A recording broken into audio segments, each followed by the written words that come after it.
एक शिव चर्चा है कि एक अधिकारी था और उसकी एक पत्नी थी। उसकी पत्नी बहुत धर्मशीलता वाली थी। वह शिव चर्चा में जाया करती थी। तो जो साहब थे उनको अच्छा नहीं लगता था। वो बार बार उनको मना करते थे कि मत जाओ। गांव के लोग आला भला करते, मेरा बेइज्जती होता है, मैं इतना पैसा कमाता हूँ, इतना बड़े आदमी हूँ, तुम शिव चर्चा में जाती हो।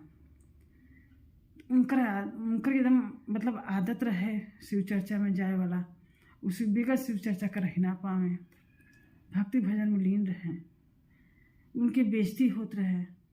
बस एक दिन अपने औरत के बड़ी मार मरना, अपने बेटा पतो सबसे घरों घर से मना कर देना कि केहू उनके कुछ दे मत।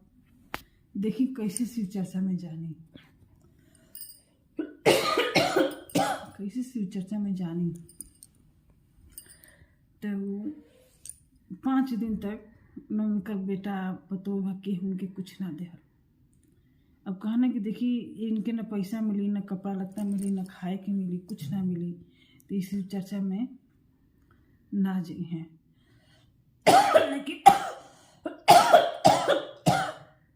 लेकिन उनका जीव कहाँ माने, फिर भी शिव चर्चा में जाए लगली। तो एक दिन अपने लड़का से आरती में डाले के पैसा मांगली।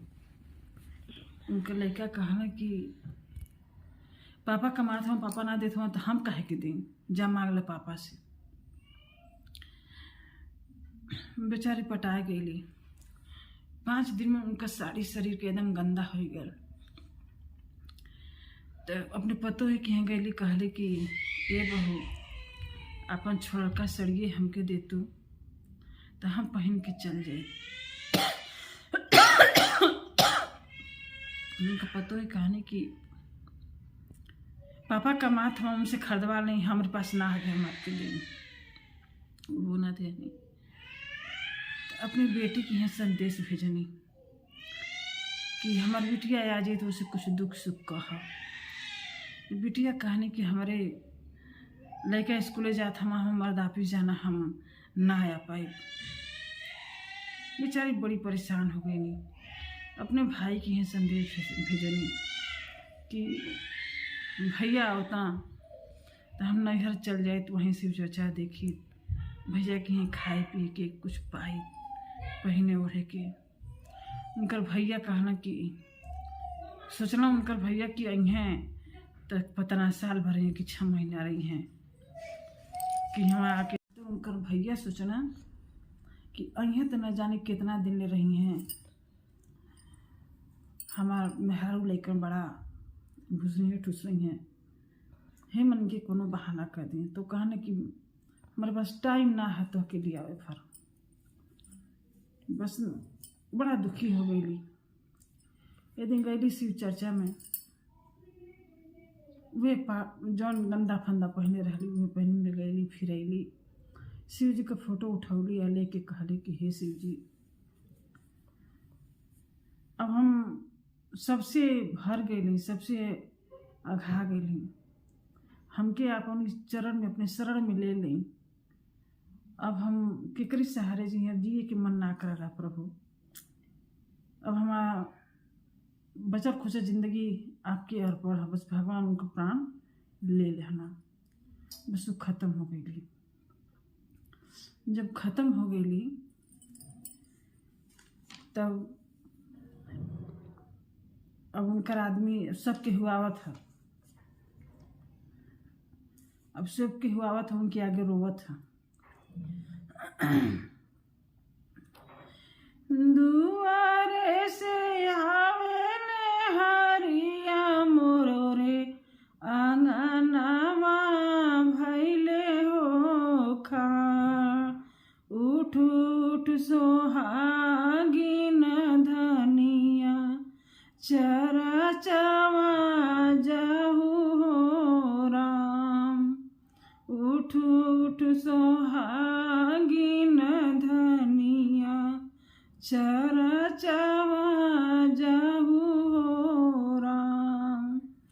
जब पिया गैली हम चरा चावा मरबे कैल हो राम।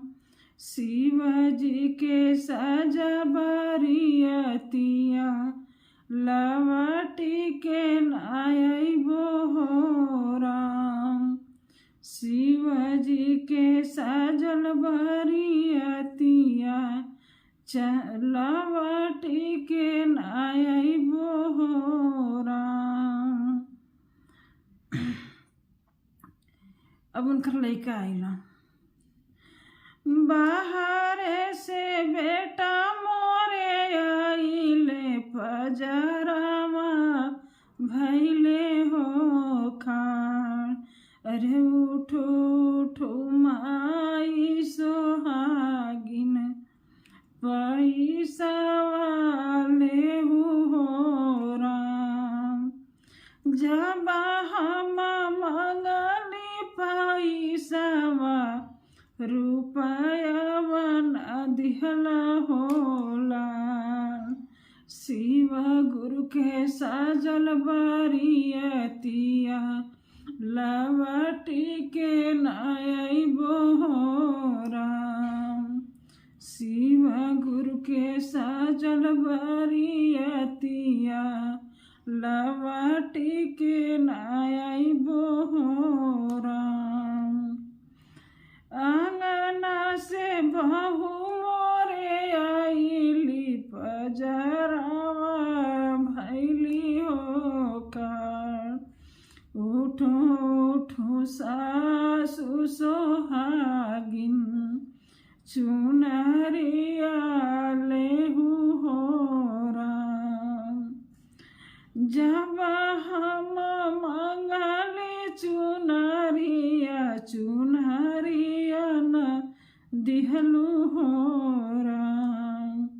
शिव गुरु के सजल बरियतिया लवटी के नायबो हो राम। शिव गुरु के सजल बरियतिया लवटी के नायबो हो राम। अब बेटी आवत थी। ससुरे से बेटी मोरे आइली पजरावा भैली हो खाड़। ससुरे से बेटी मोरे आइली ससुरा पजरावा भैली हो खाड़। उठू उठू माई सोहागिन गलवा भेट हो मोर। उठू उठू माई सोहागिन गलवा भेट हो मोर। जब बेटी भेट के बोलवली पजरावा नायलू हो राम। जब बेटी भेट के बोलवली पजरावा नायलू हो राम। शिव गुरु के साजल बरियतिया लवटी के ना आइबो हो राम। शिव गुरु के साजल बरियतिया लवटी के ना आइबो हो राम। नैहर से भैया हमरे आइले पजरावा भैले हो का। नैहर से भैया हमरे आइले पजरावा भैले हो खा। उठो उठो बहिना सोहागिन नैहरावा चल हो राम। उठ उठू बहिना सोहागिन नैहरामा चल हो राम। अब भैया जब भैया खोजली नैहरामा नैहरामा न भैले आन्हार। जब भैया खोजली नैहरामा पजरवा न अइल हो भाई। शिव गुरु के साजल बरियतिया लवटी के न अइबो हो राम। शिव गुरु के साजल बरियतिया लवटी के न अइबो हो राम।